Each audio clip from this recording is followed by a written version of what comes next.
ಎಲ್ರಿಗೂ ನಮಸ್ಕಾರ. S L Bhyrappa ಅವರ ಪರ್ವ ಕಾದಂಬರಿಯನ್ನು ಮುಂದುವರಿಸೋಣ. ಕುಂತಿ ಮನಸ್ಸಿನಲ್ಲಿ ಯೋಚನೆ ಮಾಡ್ಕೊತಾ ಇರ್ತಾಳೆ. ಬಲಹೀನನಾದ ಗಂಡನನ್ನು ಪಡ್ಕೊಂಡಿರ್ತಾಳೆ. ಯಾವುದೇ ರೀತಿಯ ಸುಖವೂ ಇರೋದಿಲ್ಲ. ಜೊತೆಗೆ ಇವಳನ್ನು ಹೀಯಾಳಿಸ್ತಾ ಇರ್ತಾರೆ. ನಂತರ ಪಾಂಡುಗೆ ಎರಡನೇ ಮದುವೆ ಮಾಡ್ತಾರೆ. ಆಕೆ ಮಾದ್ರಿ. ಅವಳು ತನಗಿಂತ ಮೊದಲು ಬಸರ ಆಗ್ತಾಳೇನೋ ಅಂತ ಹೀಗೆ ಆತಂಕದಿಂದಲೇ ಇರ್ತಾಳೆ. ಆದರೆ ಆಕೆನೂ ಋತುಸ್ನಾನ ಮಾಡ್ತಾಳೆ. ಆನಂತರ ಇವಳ ಅರಮನೆಯನ್ನು ಹುಡ್ಕೊಂಡು ಬರ್ತಾಳೆ.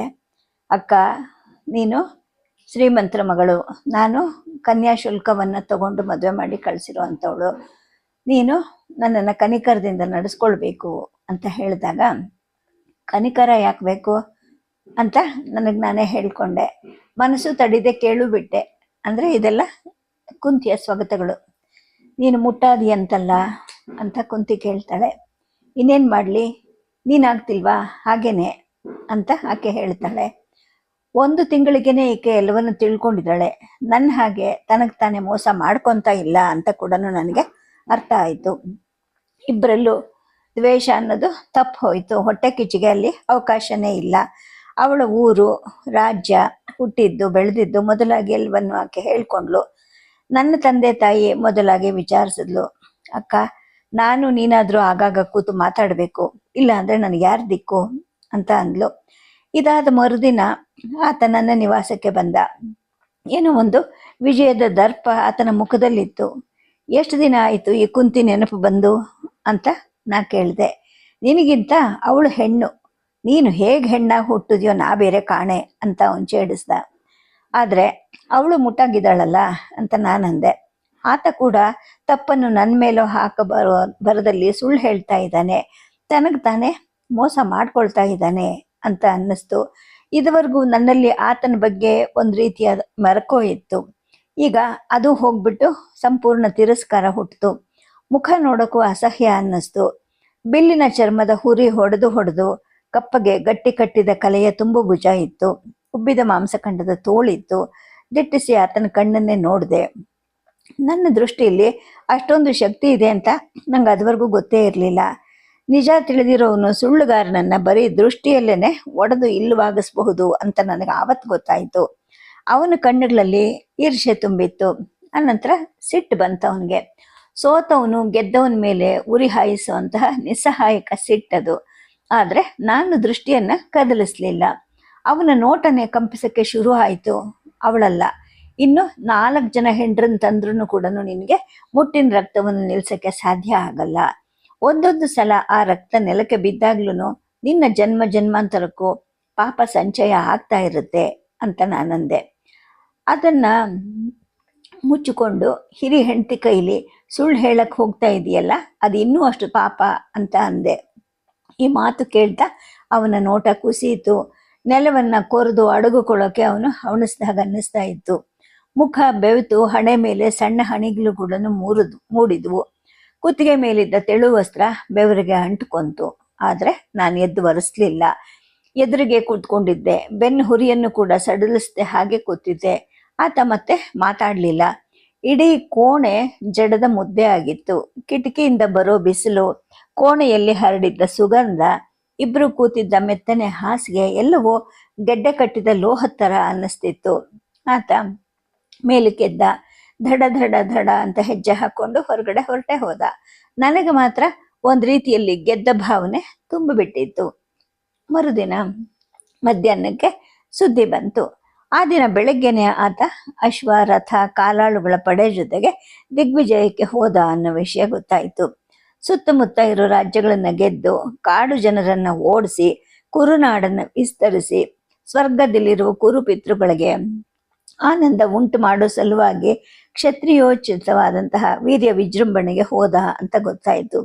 ಪುರಜನರಿಗೆಲ್ಲರಿಗೂ ಹಿಗ್ಗು ಅಂದರೆ ಹಿಗ್ಗು.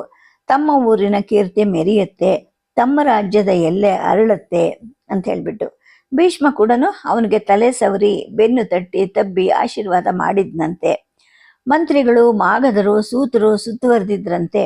ಪುರೋಹಿತರು ಬಲ, ವೀರ್ಯ, ಕೀರ್ತಿ, ವೃದ್ಧಿಗಳ ಮಂತ್ರವನ್ನ ಆಕಾಶಕ್ಕೂ ಕೇಳೋ ಹಾಗೆ ಘೋಷಿಸಿದ್ರಂತೆ.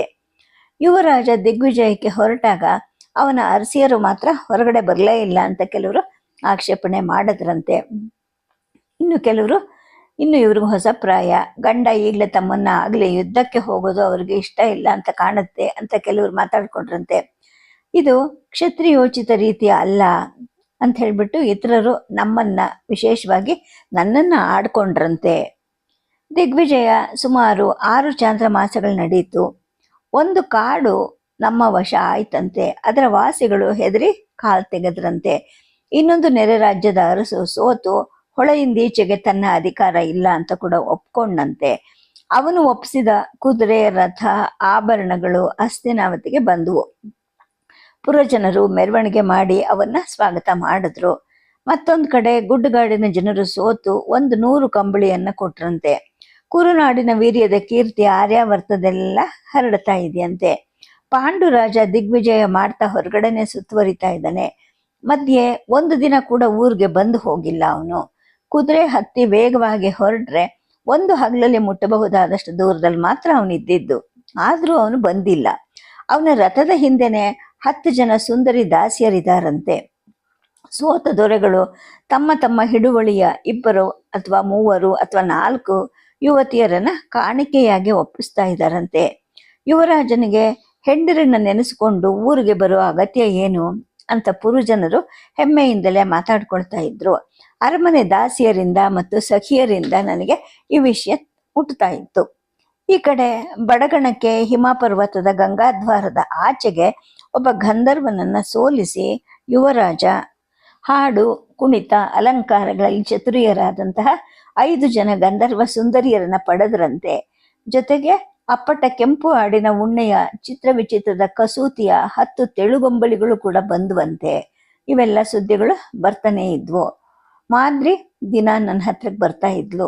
ಇಬ್ಬರಿಗೂ ಆಗಿರೋ ಒಂದೇ ಅದೃಷ್ಟವನ್ನ ಕೂತು ಮಾತಾಡ್ತಾ ಇದ್ಲು. ನಾನು ಬರೀ ಅವಳು ಹೇಳೋದನ್ನ ಕೇಳ್ತಾ ಇದ್ದೆ. ಗುಡ್ಡಗಾಡಿನ ಗಂಧರ್ವ ಸುಂದರಿಯರನ್ನ ಯುವರಾಜ ಸೋಲುಗಾಣಿಕೆಯಾಗಿ ಪಡೆದ ಅಂತ ತಿಳಿದಾಗ ಅವಳಿಗೆ ಸ್ವಲ್ಪ ಭಯ ಆಯಿತು. ಎಂಥ ಸುಂದರಿ ಸಿಕ್ಕಿದ್ರೆ ತಾನೇ ಏನು, ಯಾಕೆ ಹೆದರ್ಕೋತೀಯ ನೀನು ಅಂತ ನಾನು ಕೇಳಿದೆ. ಹಾಗಲ್ಲ, ಆ ಗಂಧರ್ವ ಜಾತಿಯ ಹೆಂಗಸರಿಗೆ ತುಂಬಾ ರಹಸ್ಯದ ಕಾಮಕಲೆ ಗೊತ್ತಿರುತ್ತಂತೆ.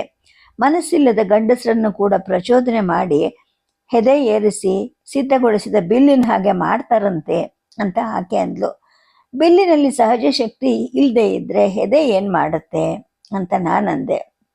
ಅಕ್ಕ, ನಿನಗೆ ಗೊತ್ತಿಲ್ಲ, ನಮ್ಮ ಕಡೆ ಬಿಲ್ಲನ್ನು ಹದ ಮಾಡ್ತಾರೆ ಅಂತ ಆಕೆ ನಕ್ಳು. ಹಾಗಾದ್ರೆ ನೀನು ಇಷ್ಟು ದಿನ ಹದ ಮಾಡದೆ ಯಾಕೆ ಸುಮ್ಮನಿದ್ದೆ ಅಂತ ನಾನು ಕೇಳಿದೆ. ನನ್ನ ತಿಳುವಳಿಕೆ ಇದ್ದಷ್ಟು ನಾನು ಮಾಡಿದೆ. ಅದರಿಂದ ಮಹಾರಾಜಂಗೂ ಸಂತೋಷ ಆಗ್ತಿತ್ತು. ಆದರೆ ಫಲ ಆಗಲಿಲ್ಲ ಅಷ್ಟೇನೆ. ವೈದ್ಯರ ಔಷಧಿಯನ್ನು ರೋಗ ತುಂಬ ಮೆಚ್ಚಿದ್ರು ರೋಗ ಗುಣ ಆಗಲಿಲ್ಲ ಅಂತಾರಲ್ಲ, ಹಾಗೆ ಅಂತ ಆಕೆ ಅಂದ್ಲು. ಏನೇನು ಮಾಡಿದೆ ಅಂತ ನಾನು ಕೇಳಿದೆ. ಮಾದ್ರಿ ನಾಚ್ತಾ ನಾಚ್ತಾ ವರ್ಣಿಸಕ್ಕೆ ಶುರು ಮಾಡಿದ್ಲು. ನಾನು ಕಲ್ಪಿಸ್ಕೊಳ್ಳೋಕ್ಕೂ ಕೂಡ ಆಗದೆ ಇರುವಂತಹ ವಿಧಾನಗಳವು. ಆಮೇಲೆ ಅದನ್ನು ಕೇಳಿದ ನನ್ನ ಸಖಿ ಕೂಡ ಆಶ್ಚರ್ಯಪಟ್ಟಳು. ಮಾದ್ರಿ, ಇದೆಲ್ಲ ನಿನಗೆ ಹೇಗೆ ಗೊತ್ತಾಯಿತು ಅಂತ ನಾನು ಕೇಳಿದೆ. ನಮ್ಮ ದೇಶದಲ್ಲಿ ಹಿರಿಯ ಹೆಂಗಸರು ಕಿರಿಯರಿಗೆ ಹೇಳ್ಕೊಡ್ತಾರೆ. ಯಾಕೆ, ನಿನ್ನ ತಾಯಿ ಮನೇಲಿ ಯಾರು ನಿನಗೆ ಕಲಿಸ್ಲಿಲ್ವಾ ಅಂತ ಆಕೆ ಸಹಜವಾಗಿ ಕೇಳಿದ್ಲು. ನನ್ನ ಅಜ್ಞಾನಕ್ಕೆ ನಾನೇ ತಡೆದು ನಿಟ್ಟಿಸಿರು ಬಿಟ್ಟೆ. ಮಾದ್ರಿ ಮೇಲೆ ಮತ್ಸರನೂ ಹುಟ್ಕೊಂತು. ಒಂದಲ್ಲ ಒಂದು ದಿವಸ ಇವಳು ಗಂಡನ ರೋಗವನ್ನು ಗುಣಪಡಿಸ್ತಾಳೆ. ಅದರ ಫಲವನ್ನು ತಾನು ದೊರಕಿಸ್ಕೊಂಡು ಬಿಡ್ತಾಳೆ.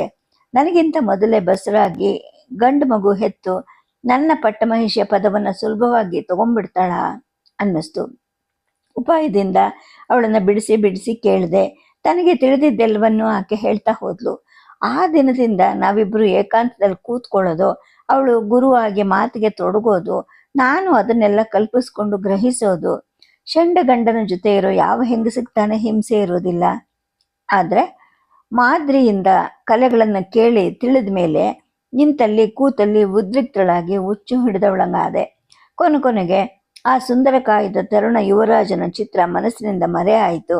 ಮದುವೆಗೆ ಮುನ್ನವೇ ರುಚಿ ಜಾಗೃತ ಆಗೋ ಹಾಗೆ ಮಾಡಿ ತಣಿಸಿದ್ದಂತಹ ಋಷಿಯ ನೆನಪಿನ ಜೊತೆಗೆ ಕಲೆಗಳನ್ನು ಪ್ರಯೋಗಿಸಿ ಆ ಋಷಿಗೆ ಯಾವ ಕಲೆಯ ಅಗತ್ಯನೂ ಇರಲಿಲ್ಲ, ಅವನಾದ್ರೂ ಬರಬಾರ್ದ ಅಂತ ಮನಸ್ಸಿನಲ್ಲಿ ಬಯಕೆಯಿಂದ ಬೇಯ್ತಾ ಇದ್ದೆ. ಸುಮಾರು 6 ತಿಂಗಳು ಕಳೆದ್ವು. ದಿಗ್ವಿಜೇತನಾದ ಯುವರಾಜ ನಗರಕ್ಕೆ ಬಂದ. ಊರೇ ಅಲಂಕೃತವಾಗಿತ್ತು. ಮನೆಗಳ ಹೊರಭಾಗಕ್ಕೆಲ್ಲ ಕೆಮ್ಮಣ್ಣಿನ ಪಟ್ಟೆ ಬೆಳೆದು ಬೀದಿಗಳಿಗೆ ನೀರನ್ನು ಎರಚಿ ಧೂಳನ್ನು ಅಡಗಿಸಿ ಎಲ್ಲ ಕಡೆನೂ ಹಸಿರು ಚಪ್ಪರ ತೋರಣವನ್ನ ಕಟ್ಟಿ ಆನೆ ಕುದುರೆಗಳನ್ನು ಕೂಡ ಅಲಂಕರಿಸಿ ಮುದುಕ ಭೀಷ್ಮ ಹೆಬ್ಬಾಗಿಲಿಗೆ ಹೋಗಿ ನಿಂತು ಬೇಡ ಅಂದ್ರೂ ಸಂಭ್ರಮದಲ್ಲಿ ನನ್ನ ಮನಸ್ಸು ಕೂಡ ಅದರಲ್ಲಿ ಪಾಲ್ಗೊಳ್ತಾ ಇತ್ತು. ಸಜ್ಜೆಯಲ್ಲಿ ನಿಂತು ನಾನು ನೋಡಿದೆ, ಮಾದ್ರಿನೂ ನೋಡಿದ್ಲು. ಅವನು ಗೆದ್ದ ವಸ್ತ್ರಗಳೆಲ್ಲ ಗಾಡಿಗಳ ಮೇಲೆ ಮೊದಲೇ ಮೆರವಣಿಗೆಯಲ್ಲಿ ಬಂದ್ವು. ಗೆದ್ದ ಸುಂದರಿಯರೆಲ್ಲರೂ ರಥದಲ್ಲಿ ಬಂದ್ರು. ಕೊನೆಗೆ ಅವನು ಬಂದ. ಅವನು ಸೊರಗಿದ್ದ ಹಂಗೆ ಕಾಣಿಸ್ತಿತ್ತು. ಚಿಂತೆಯಲ್ಲಿರೋ ಹಾಗೆ ನನಗನ್ನಿಸ್ತಿತ್ತು. ಊರಿಗೆ ಬಂದ. 2ನೇ ದಿವಸ ನನ್ನ ಅರಮನೆಗೆ ಬಂದ. ಹಿಂದಿನ ದಿನ ಎಲ್ಲ ನನಗೆ ಕನಸುಗಳು. ಹೊಸ ಔಷಧವನ್ನು ಸಿದ್ಧಪಡಿಸಿಕೊಂಡ ವೈದ್ಯನ ಕನಸು. ಹತ್ರ ಬಂದ, ಎದುರಿಗೆ ಕೂತ್ಕೊಂಡ. ಮುಖದಲ್ಲಿ ಒಂದು ರೀತಿಯ ಅಹಂಕಾರ ಇತ್ತು. ಅಂದು ಒಡೆದ ಸುಳ್ಳಿನ ಪೊರೆಯನ್ನ ಮತ್ತೆ ಬೆಳೆದಿದೆ. ನನಗೆ ಅವನ ಮುಖ ನೋಡೋಕ್ಕೆ ಅಸಹ್ಯ ಅನ್ನಿಸ್ತು. ನನ್ನ ದೃಷ್ಟಿಯನ್ನು ಸಂಧಿಸದೆ ಉಪೇಕ್ಷೆ ಮಾಡ್ತಾ ಎತ್ತಲೋ ನೋಡ್ತಾ ಕೂತ್ಕೊಂಡಿದ್ದ. ನಾನು ಕೂಡ ಸುಮ್ಮನೆ ಕೂತಿದ್ದೆ. ಆಗ ಅವನೇ ಅಂದ, ಕುಂತಿ, 6 ಮಾಸಗಳಾದವು ನಾನು ದಿಗ್ವಿಜಯಕ್ಕೆ ಹೊರಟು ಅಂತ ಅಂದ. ನನಗೆ ಇನ್ನೂ ಅಷ್ಟು ಅಸಹ್ಯ ಆಯಿತು. ಸುಮ್ಮನೆ ಕೂತಿದ್ದೆ. ಸ್ವಲ್ಪ ಹೊತ್ತಿನ ಮೇಲೆ ಅವನೇ ಮತ್ತೆ ಹೇಳ್ದ, ಕೇಳ್ತಾ ಕುಂತಿ, 6 ಮಾಸಗಳು ದಿಗ್ವಿಜಯ ಮಾಡಿದೆ ಅಂತ ಅವನು ಹೇಳ್ದ. 6 ಸಲ ನನಗೆ ಋತುಸ್ರಾವ ಆಯಿತು ಅಂತ ನನ್ನ ಬಾಯಿಂದ ತನಗೆ ತಾನೇ ಮಾತು ಹೊರಗಡೆಗೆ ಬಂತು. ಅವನು ಕತ್ತು ತಿರುಗಿಸಿ ನನ್ನ ಕಡೆ ನೋಡ್ದ. ಬಲಗೈ ಎತ್ತಿ ಪಠಾರ್ ಅಂತ ನನ್ನ ಕೆನ್ನೆಗೆ ಹೊಡೆದ. ಬಿಸಿಯಾಗಿ ಊದು ಹಾಗಾಯಿತು. ಬಲಿತ ಗಟ್ಟಿ ಕ್ಷತ್ರಿಯ ಬೆರಳುಗಳು. ನಾನು ಮಾತಾಡಲಿಲ್ಲ, ಅಳ್ಳಿಲ್ಲ, ಪ್ರತಿ ಮಾತೂ ಆಡಲಿಲ್ಲ. ನನ್ನ ಕಣ್ಣಲ್ಲಿ ನೀರಾದರೂ ಜಿನುಗ್ತೋ ಇಲ್ವೋ. ಈಗ ನೀರಿನ ಬಿಂಬದಲ್ಲಿ ಕುಂತಿ ತನ್ನನ್ನು ತಾನು ನೋಡ್ಕೊಳ್ತಾಳೆ. 1 ಸಂವತ್ಸರ ಚಕ್ರ, 60 ವರ್ಷ ಕಳೆದಿದೆ. ಯಾರಿಗೆ ನೆನಪಿರುತ್ತೆ? ಆದರೆ ಇಷ್ಟು ಮಾತ್ರ ಸ್ಪಷ್ಟವಾಗಿ ಜ್ಞಾಪಕ ಇದೆ. ನನ್ನ ದೃಷ್ಟಿ ಚಲಿಸದೆ ಅವನ ಕೋಪದ ನೋಟವನ್ನು ಎದುರಿಸ್ದೆ ಅಂತ ಅನ್ಕೊಂತಾಳೆ. ಅವನ ಕೋಪಕ್ಕೆ ಅದು ತುಪ್ಪ ಹುಯ್ದಂಗಾಯ್ತು. ಆ ನೋಟ ಹೊಗೆ ಹಾಡ್ತು, ಹೊತ್ಕೊಂತು, ಉರಿಯಿತು. ಉರಿದು ಕೆಳಬಾಗಿ ಕರಕಾಗಿ ಬಿದ್ದು ಹೋಯಿತು. ಹಣೆ ಮೇಲೆ ಬೆವರಿನ ಹನಿಗಳು ಮೂಡ್ತಾ ಇತ್ತು. ಕುತ್ತಿಗೆ ಸುತ್ತೆಲ್ಲ ಒದ್ದೆ ಆಗಿತ್ತು. ನನಗೆ ನಾಚಿಕೆ ಅನ್ನಿಸ್ತು. ಮಹಾರಾಜ, ಸೆಕೆ ಆಗ್ತಿದ್ಯಾ ಅಂತ ಮೇಲೆದ್ದು ನನ್ನ ಸೆರಗಿನಿಂದ ಅವನ ಕುತ್ತಿಗೆ, ಎದೆ, ಬೆನ್ನುಗಳನ್ನು ಸವರಿ ಒರೆಸ್ದೆ. ಅವನಿಗೆ ಬಿಕ್ಕಿ ಅಳು ಬಂದಂಗಾಯ್ತು. ಕುಂತಿ ಅಂತ ಕೈ ಹಿಡ್ದ. ಹತ್ರ ಕೂತು ನನ್ನ ಎದೆಗೆ ಮುಖವಿಟ್ಟ ಮಗುವಿನ ಥರ. ಮಾತನಾಡಲಿಲ್ಲ. ನನಗೂ ನನ್ನ ಮೇಲೆ ಕೋಪನೇ ಬಂತು. ತಬ್ಬಿ ಹಿಡ್ಕೊಂಡೆ ಅವನನ್ನ. ಆ ಕ್ಷಣದಲ್ಲಿ ಅನ್ನಿಸ್ತು, ಈ ಪೃಥೆಗೆ ಇರುವಷ್ಟು ಅಗಲವಾದ ಎದೆ ಕಟ್ಟು, ಭುಜ, ದೊಡ್ಡ ಮೈಯಿ, ಇವನನ್ನು ತಬ್ಬಿಕೊಳ್ಳೋ ಹರಹು ಆ ಮಾದ್ರಿಗಿಲ್ವೇ ಇಲ್ಲ. ಬೇರೆ ಯಾವ ಹೆಂಗಸಿಗೂ ಇಲ್ಲ ಅನ್ನಿಸ್ತು. ತಬ್ಬಿ ಮುಚ್ಚಿಕೊಂಡೆ ಬೆಚ್ಚಿಗೆ. ನನಗೂ ಬೆಚ್ಚಗೆ ಅನ್ನಿಸ್ತು. ಅವನು ಮೂಕ ಉಸಿರು ಬಿಡುತ್ತಾ ಬಿಸಿ ಬಿಸಿ ಕಣ್ಣೀರಿನಿಂದ ನೆನೆಸಿ ಹತ್ಬಿಟ್ಟ. ನನಗೂ ಅಳು ಬಂತು. ಉದ್ದ ಕೂದಲಿನ ಅವನ ನೆತ್ತಿ ಬಟ್ಟಿನ ಮೇಲೆ ಕಣ್ಣೀರ ಹನಿಗಳು ಬೀಳ್ತಾ ಇದ್ವು. ಅವು ನನ್ನವು. ದಿಗ್ವಿಜಯದ ಬಾಣಗಳು ಚುಚ್ಚಿ ಎದೆ, ಭುಜಗಳೆಲ್ಲ ಕಡೆನೂ ಗಾಯಗಳಾಗಿ ಕಲೆಗಳಾಗಿತ್ತು. ಇನ್ನು ಪೂರ್ತಿ ಮಾಯ ಆಗದೆ ಇರುವಂತಹ ಕೆಲವು ಊದಿದ ಗಾಯಗಳು ಕೂಡ ಇದ್ವು. ಸಂಜೆ ತನಕ ಹೀಗೆ ಮೌನದಲ್ಲಿ ಇದ್ದು ಹೋದವನು ಮತ್ತೆ 1 ಮಾಸ ಈ ಕಡೆಗೆ ಬರಲಿಲ್ಲ. ನಾನು ಹೇಳಿ ಕಳಿಸ್ದೆ, ಆದರೂ ಅವನು ಬರಲಿಲ್ಲ. ಮಾದ್ರಿ ಹತ್ರನೂ ಹೋಗಿರ್ಲಿಲ್ವಂತೆ. ದಿಗ್ವಿಜಯ ಮುಗಿಸಿ ಬಂದ ಮೇಲೆ ಅವಳು ಕೂಡ ಅವನನ್ನು ನೋಡೇ ಇರ್ಲಿಲ್ವಂತೆ. ಗಂಗಾ ನದಿಯ ಆಚೆಗೆ ಪರ್ಣಕುಟಿ ಕಟ್ಟಿಸ್ಕೊಂಡು ಇರ್ತಿದ್ನಂತೆ. ಈಗ ಕುಂತಿ ತಲೆ ಎತ್ತಿ ನೋಡ್ತಾಳೆ. ನದಿಯ ಆಚೆಗೆ ಪ್ರವಾಹ ಕಾಲದಲ್ಲಿ ಕೊಂಚ ಮಟ್ಟಸವಾದ ಜಾಗ ಈಗಲೂ ಗುರುತು ಸಿಗ್ತಾ ಇದೆ ಅವಳಿಗೆ. ಸುಮಾರು 60 ಸಂವತ್ಸರಗಳ ಒಂದು ಚಕ್ರ ಕಳೆದ್ರೂ ಕೂಡ ದಿಗ್ವಿಜಯ ಮಾಡಿದ ಯುವರಾಜ 2 ಹೆಂಡರನ್ನು, 10 ಸುಂದರಿ ದಾಸಿಯರನ್ನು, ಗಂಧರ್ವ ಮೋಹಿನಿಯರನ್ನು ಬಿಟ್ಟು ಪರ್ಣಕುಟಿಯಲ್ಲಿ, ಅದೋ ಅಲ್ಲಿ ಆ ಜಾಗದಲ್ಲಿ ವಾಸ ಮಾಡ್ತಾ ಇದ್ದ. ವೇದ ಪಾಠ ಮಾಡಿಸ್ಕೊಂತಿದ್ದ. ಪುರೋಹಿತರಿದ್ರು. ಇಲ್ಲಿ ನನ್ನ ಋತುಚಕ್ರ ತಿರುಗ್ತಾನೆ ಇತ್ತು. ನನಗೆ ಅವನ ಮೇಲಿನ ಸಿಟ್ಟು, ತಿರಸ್ಕಾರಗಳೆಲ್ಲ ಹೋಗ್ಬಿಟ್ವು. ಅವನು ಈಗ ನನಗೆ ಮೋಸ ಮಾಡ್ತಿಲ್ಲ, ತನಗೂ ಮಾಡ್ಕೊಳ್ತಿಲ್ಲ. ನಾನು ಅವನ ಹೆಂಡತಿ ಆಗಿದ್ದೀನಿ ನಿಜವಾಗ್ಲೂ. ಈಗ ಯಾಕೆ ಇದ್ದಕ್ಕಿದ್ದ ಹಾಗೆ ಪರ್ಣಕುಟಿ ಕಟ್ಕೊಂಡು ಅಲ್ಲಿ ಕೂತ? ಇದ್ದಕ್ಕಿದ್ದ ಹಾಗೆ ದಿಗ್ವಿಜಯಕ್ಕೆ ಯಾಕೆ ಹೋದ? ಜೊತೆಗೆ ಈಗ ಇದ್ದಕ್ಕಿದ್ದ ಹಾಗೆ ಆತ್ಮವಿಜಯಕ್ಕೆ ಕೂತ್ಕೊಂಡ. ಎಲ್ಲೆಲ್ಲಿ ನೋಡಿದ್ರು ಈ ಕ್ಷತ್ರಿಯರೇ ಹೀಗ. ಅತಿ, ಎಲ್ಲನೂ ಅತಿ, ದಿಕ್ಕುಗಾಣದ ಅತಿ ಅಂತ ಕುಂತಿಗನ್ಸುತ್ತೆ. 2 ದಿನ ಕಳೆಯುತ್ತೆ. ಅವನೇ ನನ್ನಲ್ಲಿ ಬಂದಿದ್ದ. ಬಿಸಿಲು ಬಾಗಿ ನುಸುಳುವಂತಹ ಸಂಜೆ ಆಗಿತ್ತು. ನನಗೆ ಸ್ರಾವ ಕಳೆದು 2 ಅಥವಾ 3 ದಿನ ಆಗಿತ್ತು ಅನ್ಸುತ್ತೆ. ಒಳಗೆ ಬಂದ, ಹತ್ರ ಬಂದ, ಕೂತ್ಕೊಂಡ. ನನ್ನ ಅಗಲವಾದ ಕೈಯಲ್ಲಿ ತನ್ನ ಕೈ ಇಟ್ಟ. ಮುಖದಲ್ಲಿ ಅಹಂಕಾರ ಇರಲಿಲ್ಲ. ನನಗೆ ಅಸಹ್ಯ ತರುವಂತಹ ಸುಳ್ಳಿನ ಪೊರೆ ಮತ್ತೆ ಬೆಳೆದಿಲ್ಲ ಅನ್ನಿಸ್ತು. ನೋಟದಲ್ಲಿ ನನ್ನನ್ನು ಉಪೇಕ್ಷಿಸಿ ತಪ್ಪಿಸಿಕೊಳ್ಳುವಂತಹ ಪ್ರಯತ್ನನೂ ಅವನು ಮಾಡಲಿಲ್ಲ. ನೇರವಾಗಿ ನನ್ನ ಮುಖ ನೋಡ್ತಾ ನನ್ನ ದೃಷ್ಟಿಯನ್ನು ಸಂಧಿಸಿ ಶಾಂತವಾದ ದೃಢ ಸ್ವರದಲ್ಲಿ ಹೇಳ್ದ, ಕುಂತಿ, ರಾಜ್ಯ ಬೇಡ, ರಾಜ ಪದವಿನೂ ಬೇಡ. ಹಿಮಾಲಯಕ್ಕೆ ಹೋಗಿ ತಪಸ್ಸಿನಲ್ಲಿ ನನ್ನ ಜೀವನದ ಉಳಿದ ಭಾಗವನ್ನ ಕಳೆಯೋ ನಿಶ್ಚಯ ಮಾಡಿದ್ದೀನಿ. ನನಗೇನು ಹೆಚ್ಚು ವಯಸ್ಸಾಗಿಲ್ಲ, 24. ನಿನ್ನಷ್ಟೇನೆ. ಆದರೆ ಇನ್ನು ಹೆಚ್ಚು ದಿನ ಬದುಕೋಲ್ಲ ಅಂತ ನನಗನ್ನಿಸ್ತಾ ಇದೆ. ನಿನ್ನ ಅನುಮತಿ ಬೇಕು. ಅದಿಲ್ಲದೆ ಹೊರಡೋದು ಧರ್ಮಕ್ಕೆ ವಿರುದ್ಧವಾದದ್ದು ಅಂದ. ನನ್ನ ಹರಹು, ಎತ್ತರ, ಗಾತ್ರಗಳು ಎಲ್ಲ ಕುಸಿದು ಭೂಗತ ಆಯ್ತಾ ಅಂತ ಅನ್ಸಕ್ ಶುರು ಆಯಿತು. ಗಂಡನ ಆತ್ಮ ಸಮ್ಮಾನವನ್ನ ಇಷ್ಟರ ಮಟ್ಟಿಗೆ ಹುಡಿಗೊಳಿಸಬಾರ್ದಾಗಿತ್ತ ನಾನು ಅನ್ನಿಸ್ತು. ಆದರೆ ಏನು ಮಾಡೋದು, ಆಗೋಗಿತ್ತು. ಅವನ 2 ಕೈಗಳನ್ನು ಜೋಡಿಸಿ ಹಿಡಿದು, ಕ್ಷಮೆ ಇರಲಿ ನಿನ್ನ ಈ ಹೆಂಡತಿ ಮೇಲೆ ಅಂತ ನಾನಂದೆ. ನಿನ್ನ ತಪ್ಪೇನೂ ಇಲ್ಲ, ನಾನು ಆಲೋಚನೆ ಮಾಡಿದೆ ಅಂತ ಆತ್ಮ ಪರೀಕ್ಷಣದ ಒಳಸರಿದ ಧ್ವನಿಯಲ್ಲಿ ಆತ ಹೇಳ್ದ. ತಪಸ್ಸಿಗೆ ಹೋಗದಿದ್ರೆ ಏನು ಅಂತ ನಾನು ಹೇಳಿದೆ. ಇಲ್ಲಿದ್ದೇನು ಮಾಡಬೇಕು? ಒಂದೊಂದು ಮಾಸೆ ಮುಂದೆ ಸುತ್ತುವಾಗ್ಲೂ ಕೂಡ ಆಗೋ ಋತುಸ್ರಾವವನ್ನು ತಡೆದು ಬೆಳೆಸಕ್ಕಾಗಲ್ಲ ಅಂತಂದ್ಮೇಲೆ ನಾನು ಇಲ್ಲೇನು ಮಾಡಬೇಕಿದ್ದು ಅಂದ. ನನಗೂ ಉತ್ತರ ಹೊಳಿಲಿಲ್ಲ. ಪಾಪದ ಭಯ ನನ್ನನ್ನು ಲೇಪ್ಸಕ್ಕೆ ಶುರು ಆಯಿತು. ಸುಮ್ಮನೆ ಕೂತೆ. ಸ್ವಯಂವರದಲ್ಲಿ ಮೆಚ್ಚಿ ಕೈ ಹಿಡಿದು ಬಂದವಳು ಮೊದಲ ಹೆಂಡತಿನೇ ಧರ್ಮಪತ್ನಿ. ಅಲ್ಲದೆ ಬೇಕಾದಷ್ಟು ಉಡುಗೊರೆ ಹೇರಿಸಿ ತಂದವಳು ನೀನು. ನಿನ್ನ ಅನುಮತಿ ಮುಖ್ಯ ಅಂದ ಅವನು. ನನಗೂ ಸಂತೋಷ ಆಯಿತು. ಒಂದು ರೀತಿಯ ಅದು ಮತ್ಸರದ ಸಂತೋಷ. ನಾಳೆ ಬರ್ತೀನಿ ಅಂತ ಹೇಳಿಬಿಟ್ಟು ಯುವರಾಜ ಹೊರಟು ಹೋದ. ನೇರವಾಗಿ ಇದೇ ನದಿ ದಾಟಿ ಪರ್ಣಕುಟಿಗೆ, ಅಲ್ಲಿ ಎದುರಿಗೆ ಮಟ್ಟಸವಾದ ಜಾಗದ ಮೇಲೆ ಕಟ್ಟಿಸಿದ್ದ ಆ ಜಾಗದಲ್ಲಿದ್ದ ಪರ್ಣಕುಟಿಗೆ ಅವನು ಹೊರಟು ಹೋದ. ಈಗ ನನಗೆ ಅವನಿಲ್ಲದೆ ಇರೋದು ಅಸಾಧ್ಯ ಅನ್ನಿಸ್ತು. 1 ಮಾಸದ ಹಿಂದೆ ಅವನು ಕಟ್ಕೊಂಡಿದ್ದ ಮೋಸ ಒಡೆದು ನಾವಿಬ್ಬರು ಒಂದಾದ ಮೇಲೆ ಅವನನ್ನು ಬಿಟ್ಟಿರೋದು ಅಸಾಧ್ಯ ಅಂತ ಅನ್ಸಕ್ಕೆ ಶುರು ಆಯಿತು. ತಪಸ್ಸಿಗೆ ಹೋಗೋ ಗಂಡನನ್ನು ಅನುಸರಿಸದೆ ಇನ್ನೇನು ಮಾಡಬೇಕು ಇಲ್ಲಿದ್ದು ಅನ್ನಿಸ್ತು. ಅವನಿಗೆ ತಟ್ಟುವ ಋತುಸ್ರಾವದ ಪಾಪದ ಕಿಂಚಿದ ಅಂಶವಾದರೂ ನನಗೆ ತಟ್ಟದೇ ಇರುತ್ತಾ? ಅವನಂತೂ ಅದನ್ನು ತಪಸ್ಸಿಂದ ಕಳ್ಕೊಳ್ಳೋ ನಿಶ್ಚಯ ಮಾಡಿಬಿಟ್ಟಿದ್ದಾನೆ. ಇಲ್ಲಿದ್ದು ತಾನೇ ನಾನೇನು ಮಾಡಬೇಕು?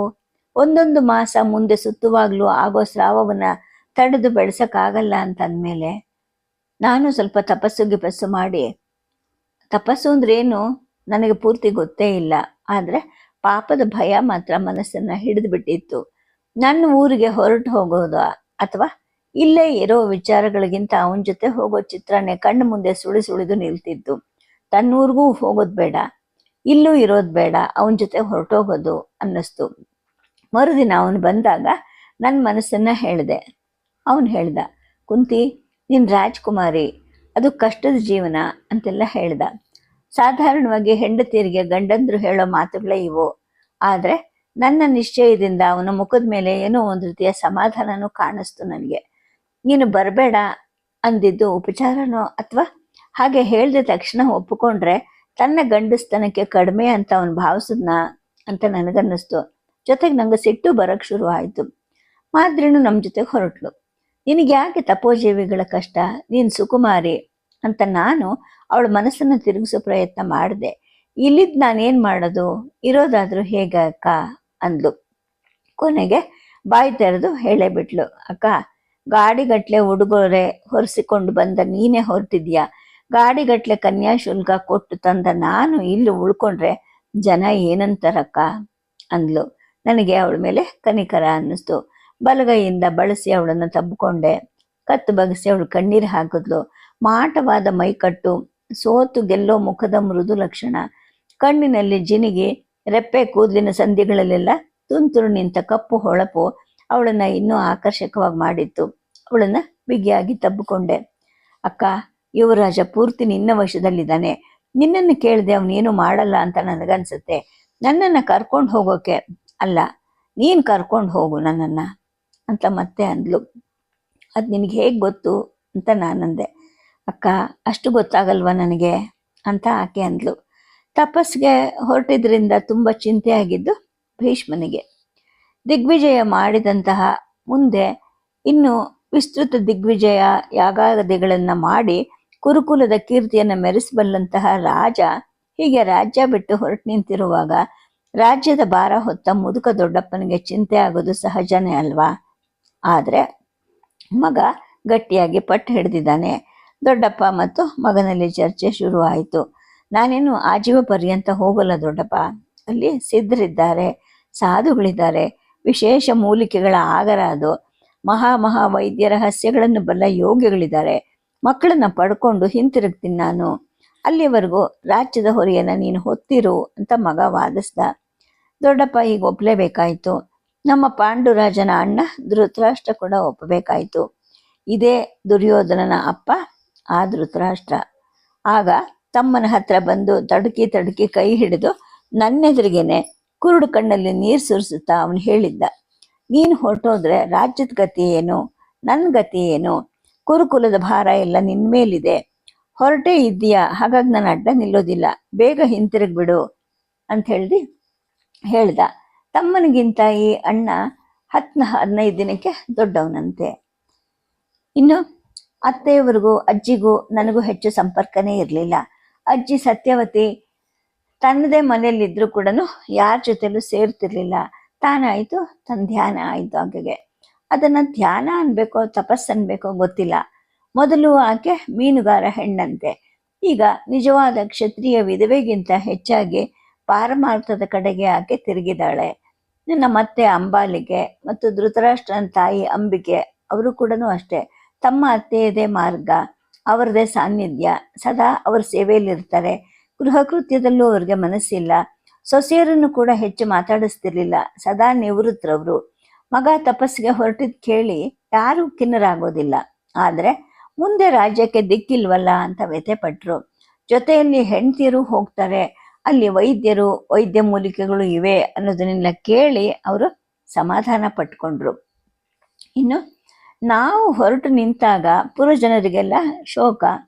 ಇನ್ನು 24 ವರ್ಷದ ದೃಢಕಾಯದ ತರುಣ ರಾಜ, ದಿಗ್ವಿಜಯ ಮಾಡಿದವನು, ತಮ್ಮೂರಿನ ಹೆಮ್ಮೆಯನ್ನು ಹೆಚ್ಚಿಸಿದವನು, ರಾಜನ ಶೌರ್ಯವನ್ನು ತಮ್ಮದೇ ಅಂತ ಬಗೆದು ಎಲ್ಲರೂ ಉಬ್ಬಿ ಕೊಚ್ಕೊಳ್ತಿದ್ರು.